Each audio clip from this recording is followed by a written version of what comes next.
of a shot of winning. We can beat anybody in the world, and I think we're going to win next Sunday.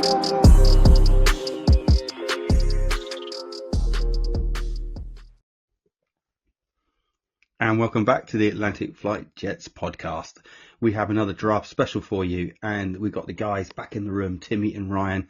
And today they are going to be discussing running backs, of which there are plenty of really good ones in this draft, and not so much, but the offensive line, in particular, offensive tackle.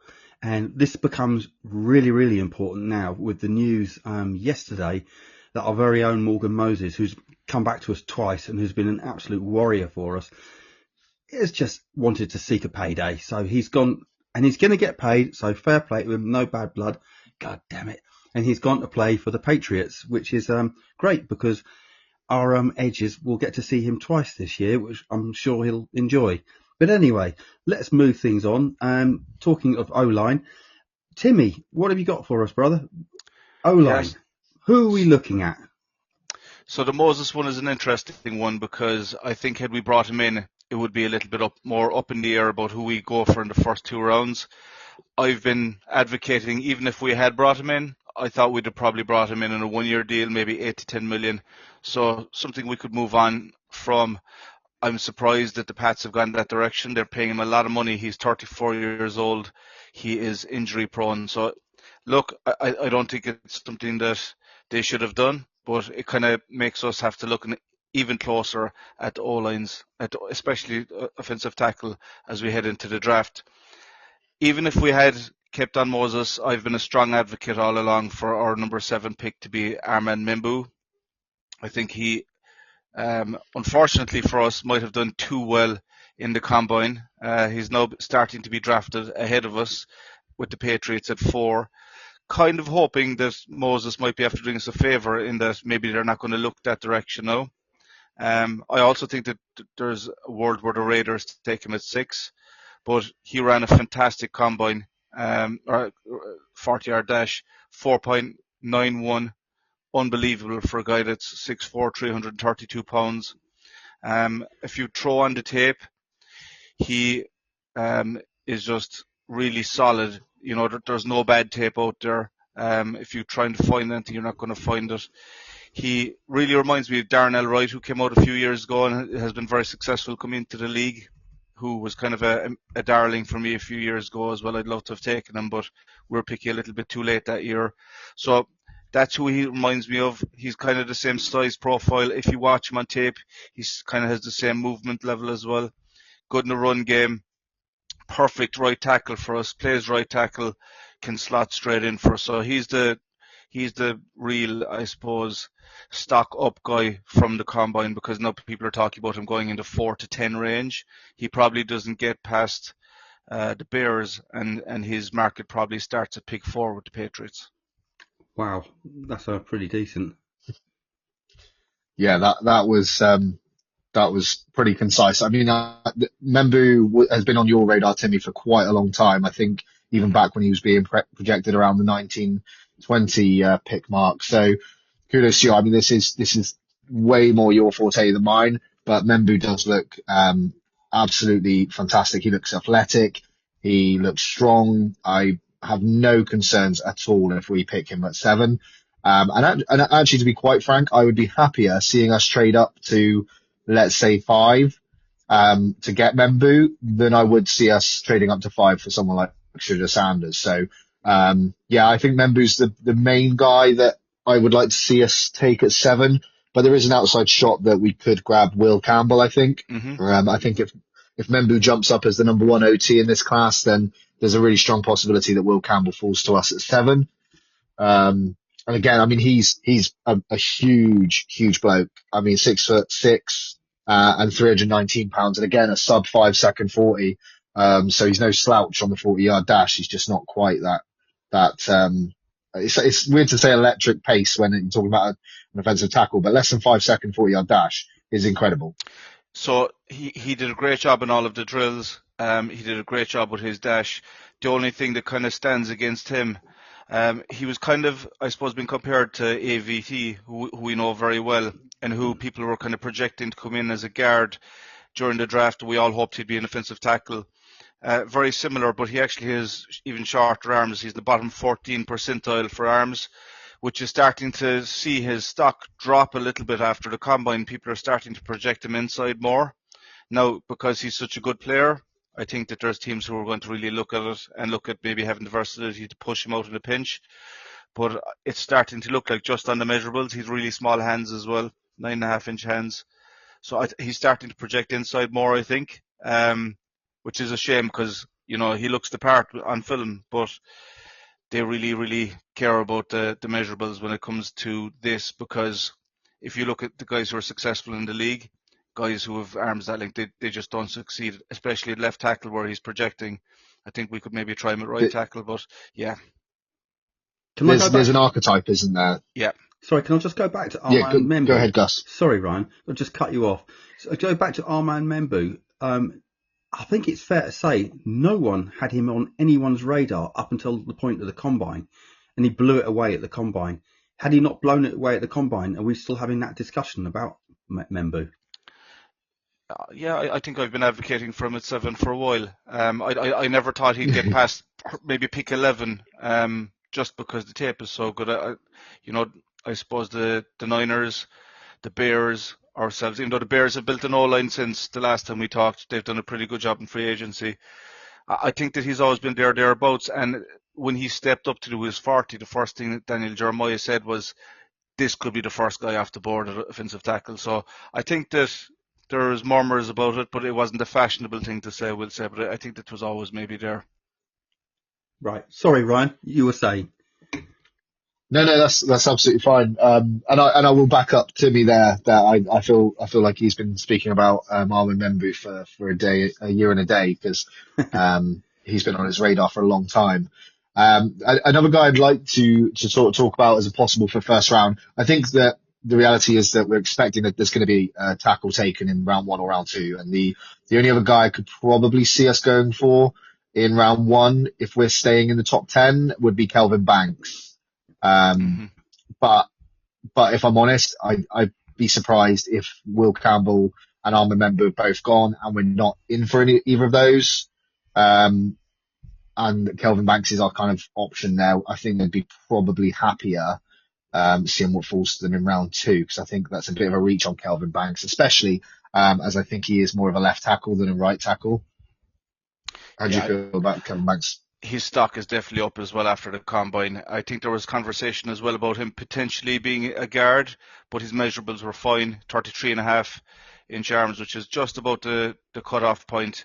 But he looked really athletic, 5.16 seconds on the 40-yard dash, which is 71st percentile. He just really looked the part in the drills as well, has a big frame on him as well. Just looks like, you mentioned the archetype earlier, he really looks like a tackle in the NFL. And I was delighted for him, because having watched Texas a bit this year, I thought he performed very well all year. And I think he's definitely stuck up. He's somebody who I think has probably solidified himself. Maybe he's a top 15 pick, probably. But yeah, looked the part, couldn't agree more with you. He was actually one of the guys I have as a stock up as well. Yeah, I think I could see him going top 12. I'm just not sure that there's going to be. I don't necessarily believe he's the third lineman on the board. Maybe he is.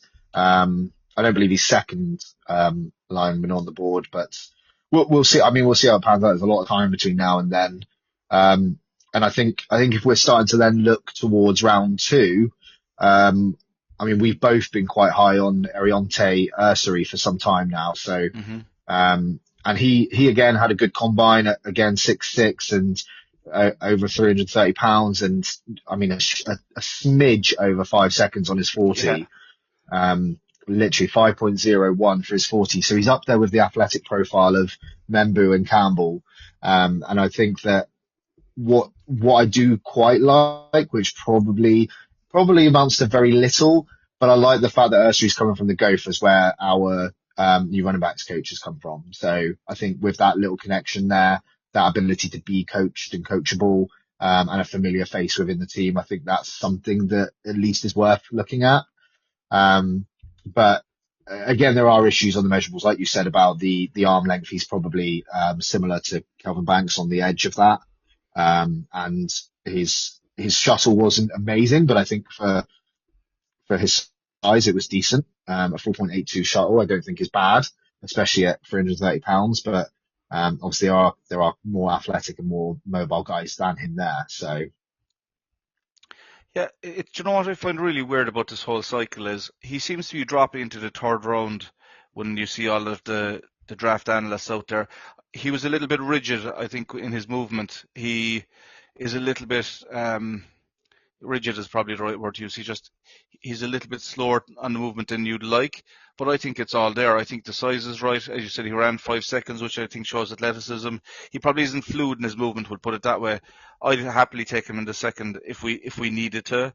If we went a different direction in the first round, I've liked him all along as well. I just think that he has prototypical size.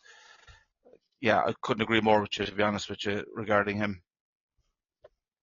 I think another guy that we've both discussed as well, who's probably projected more round 3, even though I feel his stock has leapt since the combine, is Anthony Belton. Mm-hmm. Yeah, I mean, he's 40. Sorry, go on. He surprised me because I suppose, we look at these guys, right, and we look at the tape and we see what we think. I thought he had a good Senior Bowl, and when you're reading the write-ups on him, they're talking very much about his feet being in concrete. But I thought he did a great job in the drills. I thought he was much more fluid than I was expecting. Didn't have an amazing 40, but not too bad for a guy his size either. He wasn't terrible at the same time because he's huge. But yeah, I like it. I'd like him in the third. If the board doesn't fall our way and we have to take best player available, which I think they're not going to be afraid to do, and we're in the third round and we need a tackle, I think you can plug him in there. I really do.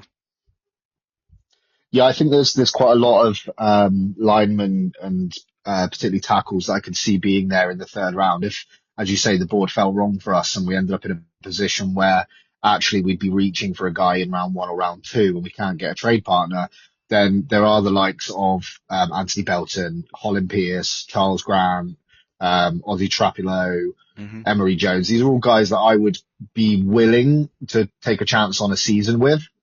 And if they turn out to be starters, fantastic. And if they don't, then it's been a rough season and you've plugged and played and you've got to go back to the drawing board and put a bit more value on the position. And if our street is there in the third round and it falls that way to us, I'd be delighted to get him there. I think it's great value. And since the last time we had this conversation, we've jumped 20 places in the draft for the third round. So we've a much better chance of picking up somebody really. I mean, even if you're doing the mock drafts, I listened to the NFL Stock Exchange and they had us pick at 92. The difference in the players between that 73 pick and the 92 pick, it's going to be huge for us. I said that on the podcast the weekend.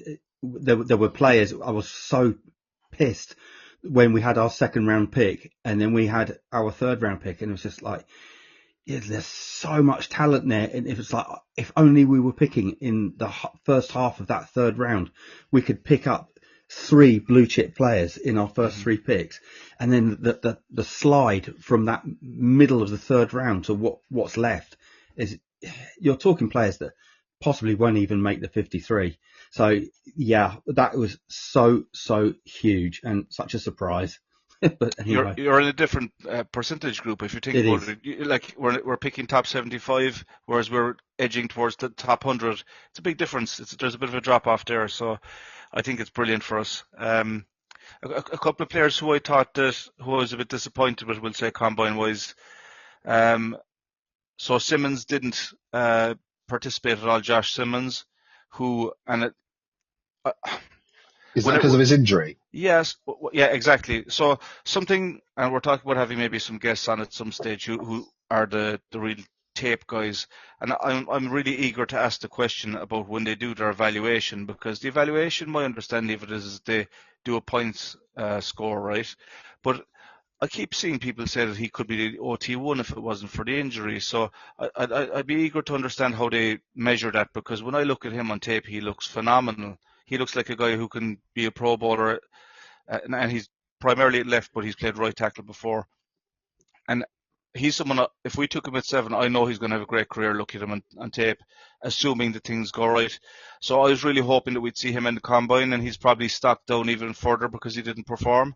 But I think he's somebody that we will see will have run at his pro day. He said he's going to, if he has a good pro day, I think we're going to see him shoot up the boards and be in consideration. I was just hoping that it would happen this time for us, that we get to see him earlier. So maybe we're going to have to sit and wait and see how that plays out. And obviously, it's going to be a big thing with the medical, but he just really looks the part. I think with Simmons, the big question will come down to how we feel about that injury and how we feel about that health. Mm-hmm. I could see a sort of Jermaine Johnson style trade up into the first round if he's still sort of sitting there in the mid-20s. I could certainly see somebody jumping up for him, and I'd be happy for it to be us if we've not gone with a tackle in the first in the seventh pick. Sorry, but he's an interesting one, like you say. He looked fantastic on the tape. The injury obviously is a concern, and it will be if he performs at his pro day and we see that there are seemingly nothing holding him back with that, then yeah, I think you're right. His stock will start to climb and probably puts him on the edge, if not just inside the top 10. Whereas I think this has kind of stepped him back. The other two more guys who I think kind of took a step back. Tyler Booker, who I think people were kind of talking about him being a top 15 pick. He had a really poor 40, 5.38, which, you know, for a guard, you want him to be doing much better there. His 10-yard split was in the bottom 2 percentile, which is really, really poor. His broad jump was in the bottom 16 percentile. So just didn't show up athletically at all. And his 40 was in the bottom 36 percentile, shuttle bottom 32 percentile. And like he's an absolute dog when you see him on the tape, but I think it's going to raise a few eyebrows. I think his stock is going to drop. He's somebody who I think I wouldn't be surprised could see drop into the second round based on that, just because of those measurables. We've seen it happen to people before, but he's the one who's definitely a stock down as well. And the third one, and you all know this guy's a favourite of mine if you've been seeing my mock drafts, is Miles Frazier, who I was kind of hoping would drop. I thought he had a brilliant senior ball. He flexed out to right tackle a little bit for some of the drills in the senior ball. I think he's somebody who I'd advocate maybe as a late round pick. Maybe I think he's going to drop towards the fifth round because he didn't have an amazing combine.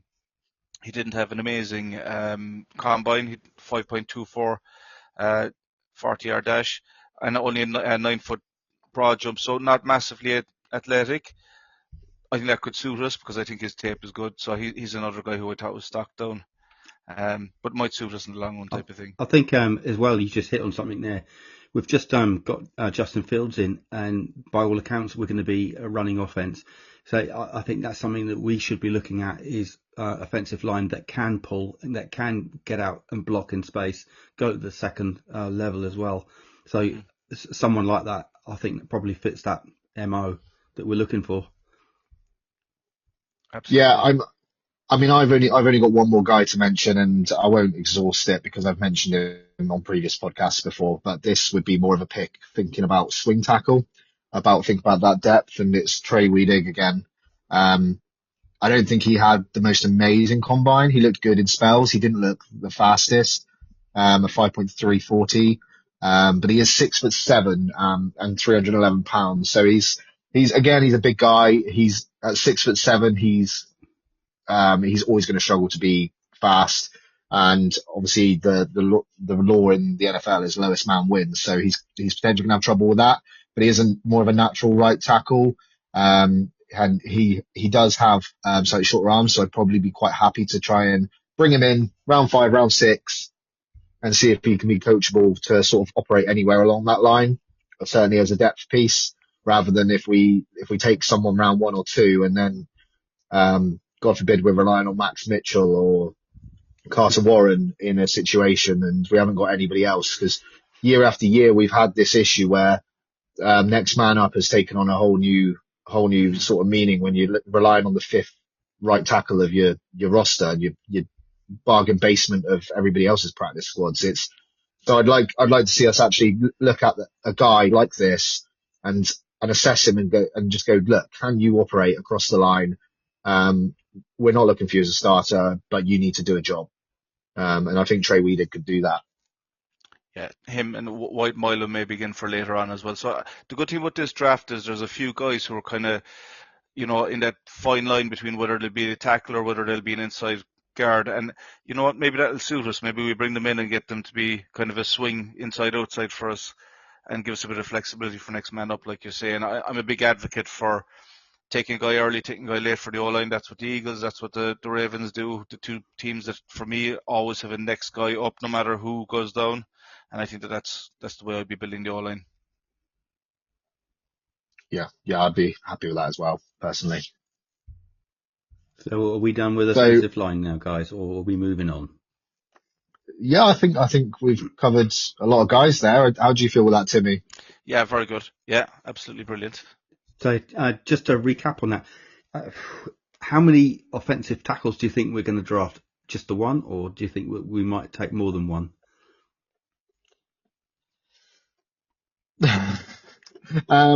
I think it depends how early we go for it.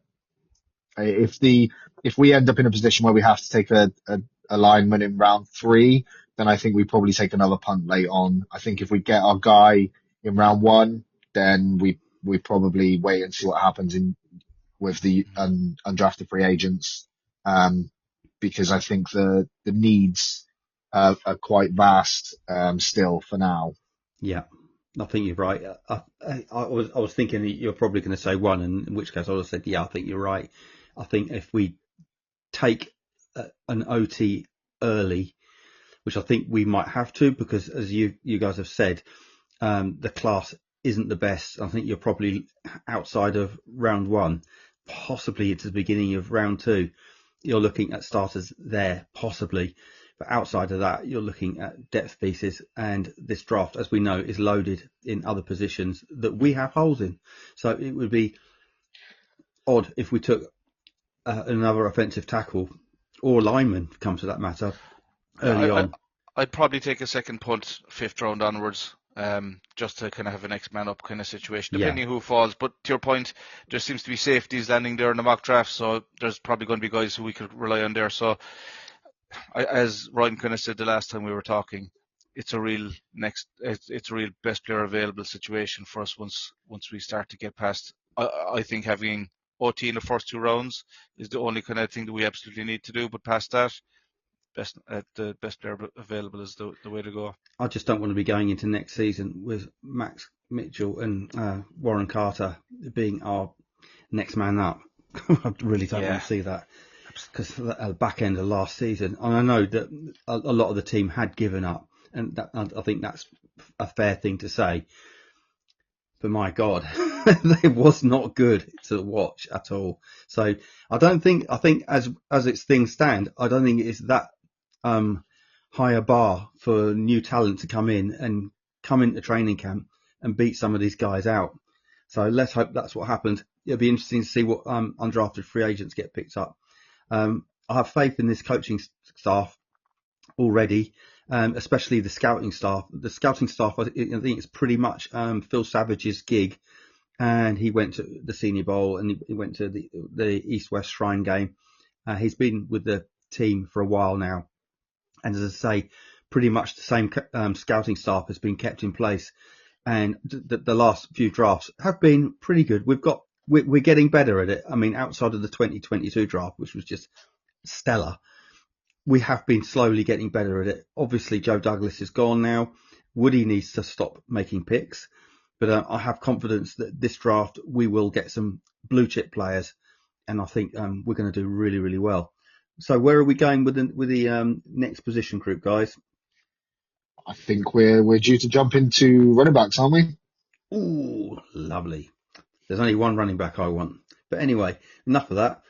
Who wants to start this one off? Ryan, do you want to start running backs off? Yeah, so I mean, I don't see running back as a need. That may change if we decide to trade Breece Hall. There's been some ideas floated that we could look to trade Breece Hall rather than pay him and then draft a replacement straight off the bat. The most obvious person in that situation is Ashton Gianti, who I know is your guy, Gus. Yeah. I think with the need at right tackle, I'd be surprised if we do make that move right now. Unless somehow we get a top 15 pick for Breece Hall and we can look at someone like Josh Simmons or or even Kelvin Banks in that kind of range. So I think the reality is we're probably, if we are going to take a running back, it's probably going to be day 3. Mm-hmm. And the weird thing with this draft is there are a lot of running backs that look on tape like they are explosive, they are strong with good vision, good movement, good ball catching skills. There's a lot of guys that seem to be able to offer something. Now let's just wipe Ashton G&T off this discussion. He's been talked at length, but I will let you have your time with him, Gus, in a moment. No. This is honestly, it's just like a little pipe dream, and I know it's not going to happen. And he's probably going to go to the Raiders 1 pick before us anyway. But quite likely, yeah. Yeah, honestly, he's not even on my radar. It's just it's a toy that I would have loved to have had, but it's not going to happen. He is. I will say this though, in my opinion, he is. I don't use this word often, but in my opinion, he is a generational talent. He reminds me a lot of Emmitt Smith, but just on speed. He's incredible. Whoever gets him, they're going to love him. Yeah, I mean, to be fair, I do think he's fantastic. There's 2 guys I really like for the later value, and Devin Neal is one of them, out of Kentucky. Sorry, Kansas, not Kentucky. The Jayhawks. He looks the part. He's not lightning quick. He's not your 4.2 kind of athletic guy, but he is going to get you yards. I mean, I think back-to-back seasons of 16 touchdowns, with Kansas. I keep wanting to say Kentucky. This is going to be a nightmare today, isn't it? So yeah, back-to-back seasons of 16 touchdowns, 3 seasons back-to-back of 1,000 yards or more. And he can catch the ball. He has more than 20 receptions each season for the last 3 years. And I think they're the best measure because that's where he started to get his real snap count and be sort of utilized the most. I do see him as most likely a round 4, round 5 pick. And I think he is the kind of guy that you could bring in and he would be your 3rd down back or something like that. He would be similar usage, I think, to Braylon Allen. But I think he's got enough about him that he can offer more than just being that kind of guy if you need him to. And he's not even 22 yet as well. That's the other thing. Sorry, I said 2 guys, didn't I? The other guy is Cam Scatterbo. I think he's just got this real chip on his shoulder, but I think he's got a real leadership to him as well. I think he's the sort of guy that, I think he could operate almost as a running back / fullback. And he seems to have just done it all whilst he was at Arizona State, and he was just leading that team fantastically well, considering that actually on paper they didn't have a huge amount other than him and Ted McMillan. So yeah, I think I like Scaboo, but he's not your athletic profile. He's not your out and out speedster. He's a dual role back. He's going to be available in the sort of check downs. He's gonna get you yardage through the ground and pound.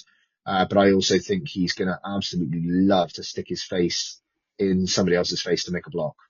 That's my problem I've got with Cam Scatterbo, is he's absolutely fearless, and I just wonder how long he would last in the NFL with just not avoiding tackles at all. He's he's old school football player, isn't he? He should have been in the 60s, and he would have done really, really well. But he's just missing his neck roll, isn't he? Yeah, he is. He's so old. I'd love to see it. I hope someone does get him, and I hope they use him as a feature back. But that's the problem I've got with Cam Scatterbo. He's just a crunching runner, and scary if you're a linebacker, or if you're in the secondary, even worse. I wouldn't want that coming at me. But he's a good player. I do like him as well, but that worries me. That's the only thing that would put me off. Yeah, I totally agree. To be honest, it is a concern. But yeah, they're my 2 main guys at the value I would like us to spend, basically. So I'm quite happy for Timmy to dive into this and show us all the guys he's been analysing.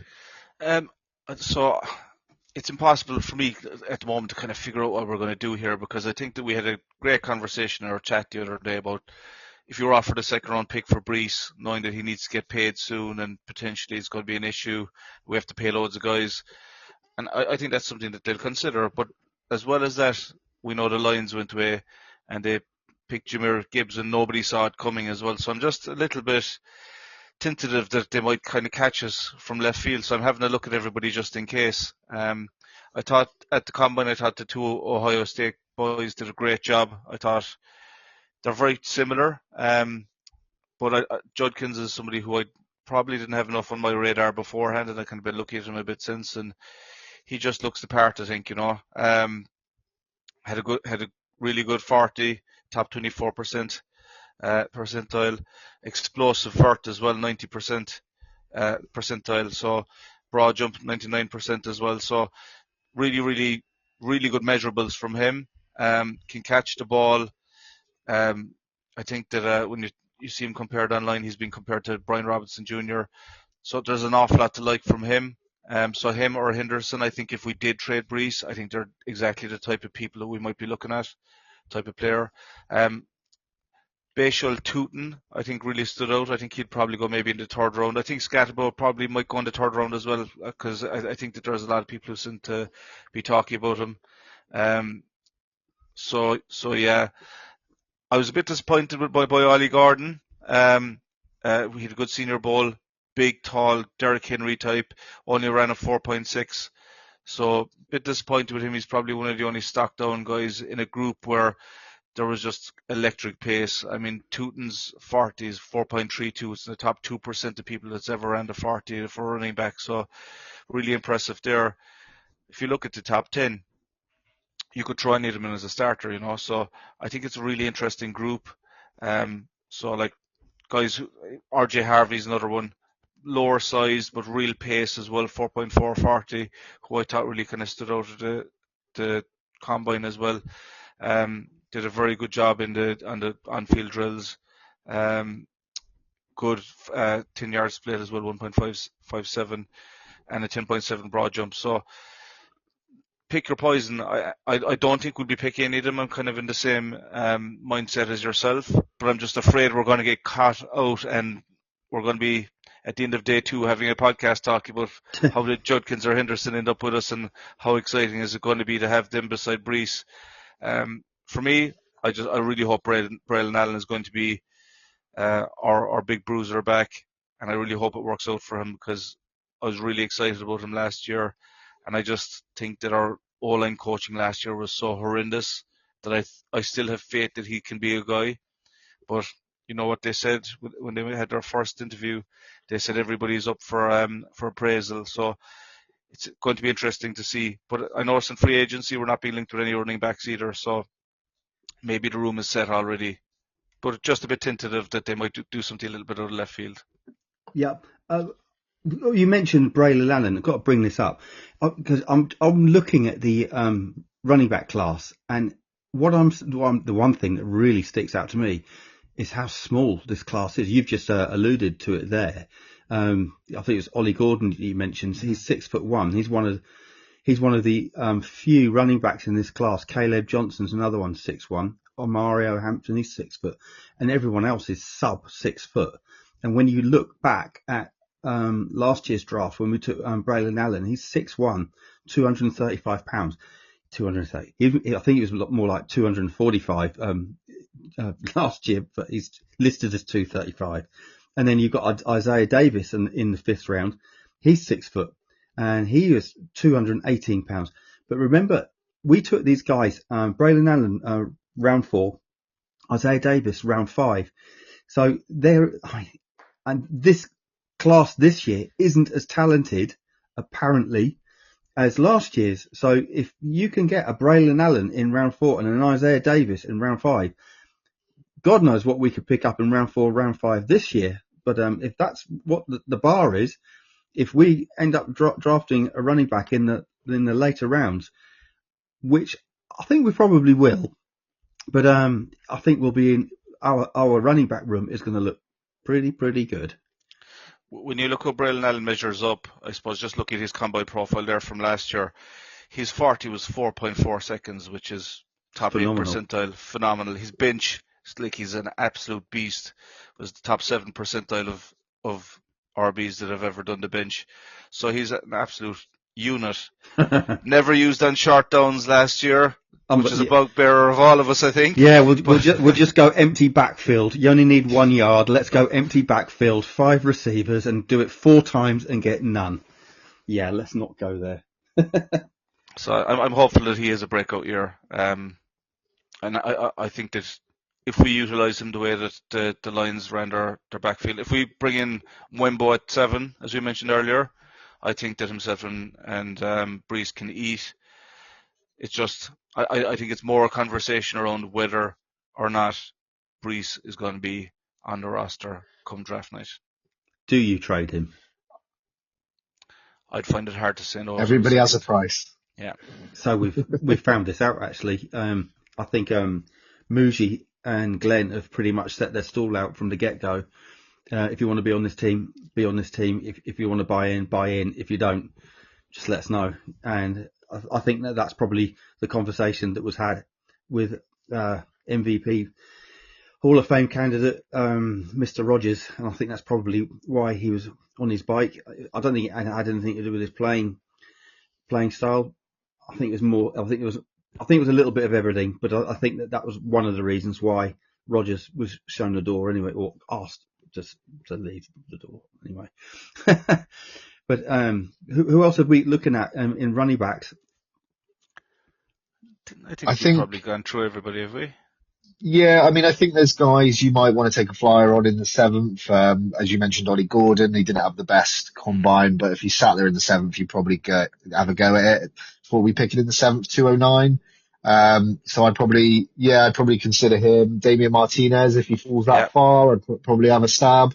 Raheem Sanders would be another one I'd be fine taking a shot on. RJ Harvey. There's a lot of guys that for the right price, I'd have a pop, but I don't think I've ever felt this confident in our running back room. We've got Brees Hall, who we know can be a game changer on his own. We've got Braylon Allen, who is a beast of a young man, in his own right. And when he's utilised correctly, we should see him absolutely feast.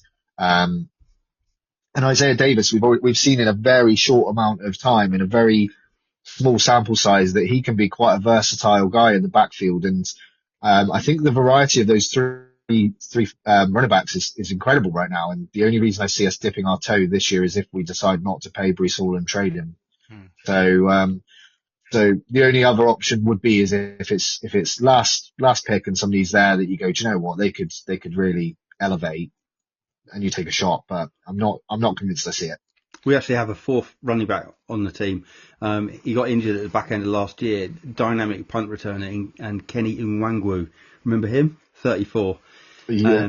Whether or not he'd actually get any carries in the backfield, I don't know. But he was. He struggled to get time in the backfield at Minnesota, didn't he? I mean, he was only really getting a share in the running back room when there were injuries, and Dalvin Cook was there as well at the point, and we got burdened with him for a short time too. But I think the reality is that Nwangwu is probably more of a special teamer and design play option. He seemed excited. He seemed rapid. I'd be quite happy to keep him around the roster. I just don't know that we would really invest anything into him as a 4th running back necessarily, or even more than that. Yep.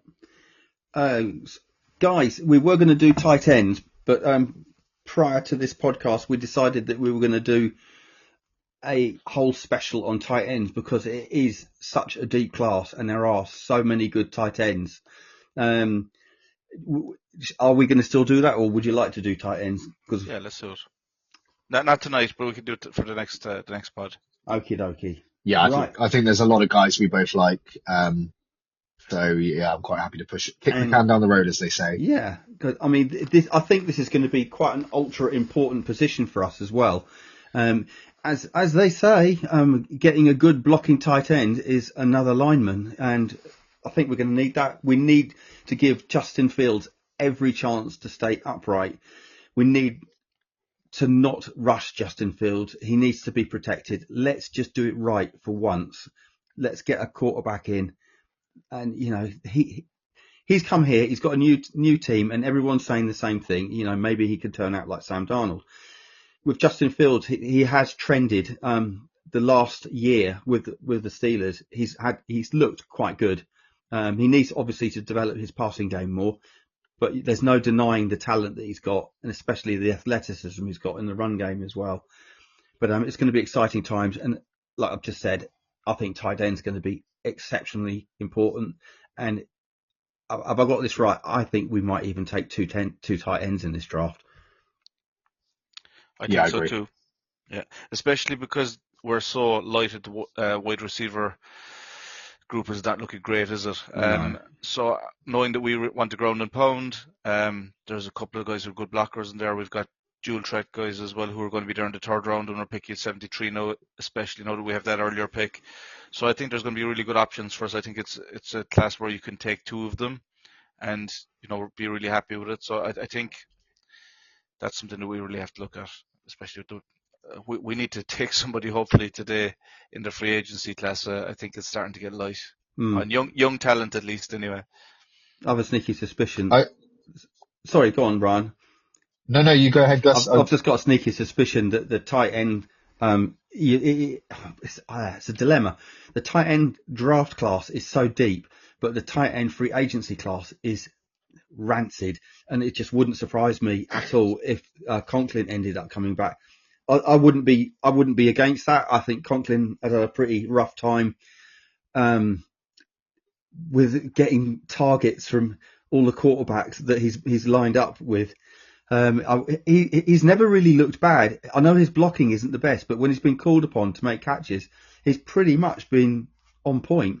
So I wouldn't be against taking Conklin coming back again, but maybe he wants to change. Ryan.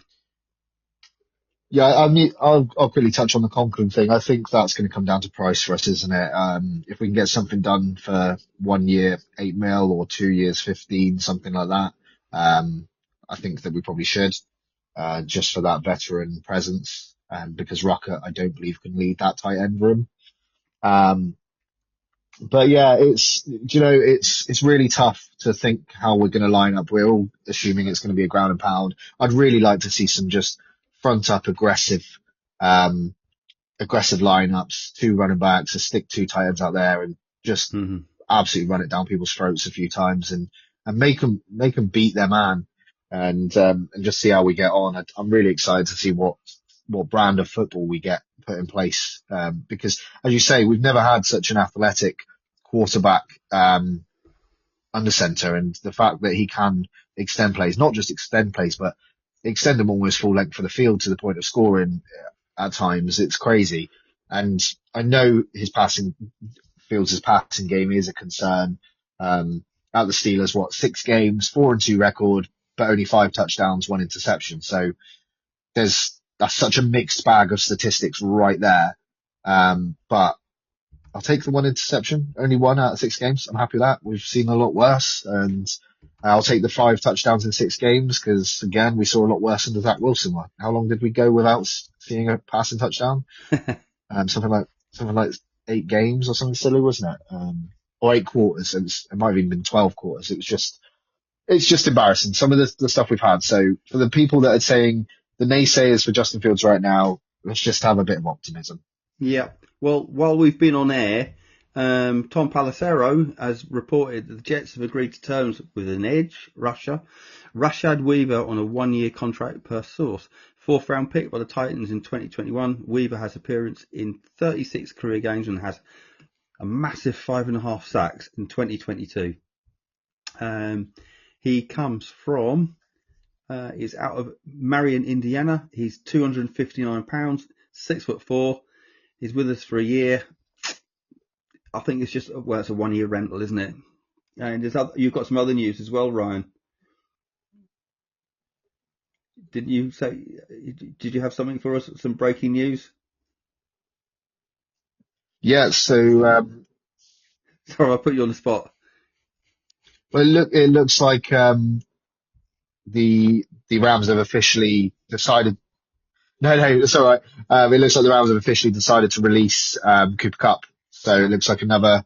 I mean, you could call them a blue chip hitting the wide receiver market. It does mean, if I'm right in saying, we've now got Cooper Cup, Stephon Diggs, and Keelan Allen.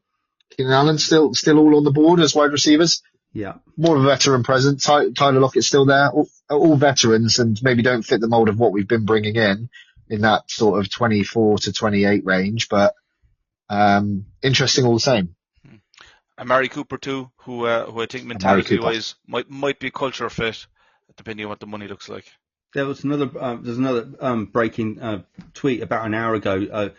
Our very favourite sports reporter from The Athletic, Jacina Anderson. Rodgers is obviously still under contract until June. Jets don't have to release him, but apparently there is gaining interest as the quarterback pool is starting to shrink. There's gaining interest from the Giants, Steelers, I can't believe this, and the Vikings. Apparently they all want him. So there is a chance that we might get a draft pick for Aaron Rodgers. How about that? I don't think we will because so basically there's too much money involved. Even if we got the draft pick, I think we have to eat like 25 million in cap if we release him before June 1st. So it would want to be a nice draft pick for it to be worth it, I would say. Oh, maybe he'd like to restructure his deal. Yeah. Who knows? But anyway, that's not our concern anymore. That'll be somebody else's concern. But right, guys, let's wind this up. I'm gonna have to do another tight end joke for next week. But that's been pretty good. I've enjoyed listening to this. It's been educational as usual. I can't wait for this drop. I can't wait for the season to start. Just so pumped about everything that's going on now. The excitement levels are starting to go through the roof again, so prepare to be disappointed again. It's true what they say, though, isn't it? The NFL season never really ends. It doesn't. It's incredible. It is pretty much 365 now, isn't it? It is, and I bloody love it. Yeah, Absolutely. Cheers, guys. We'll get this tight end combine draft recap done this time next week, and we'll put this out. Anyway, thanks, fellas, and it's been great. Thanks, Gus. Cheers. Y'all know what to say. On three. 1, 2, 3.